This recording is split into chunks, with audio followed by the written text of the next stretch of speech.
Look what just showed up at my place. 10 yards of topsoil. Oh yeah. Darn good stuff.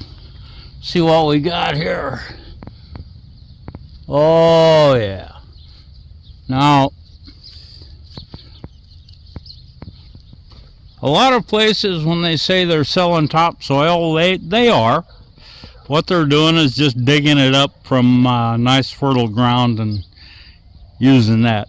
This is a more manufactured product. So it's got a lot of sand in it, it's got a lot of compost in it, probably some worm castings, things like that. So it's better stuff. Anyway, that's enough for this little video. It's 20 degrees out here. I'm going back inside. Later. Okay, I'm back in the house from outside. It's 20 degrees out there. It is cold. So that was my load of 10 yards, 10 cubic yards of topsoil. I'm going to be using that in the raised beds, which I will get started on today after the temperature gets above freezing. So anyway, thanks for watching. Please subscribe.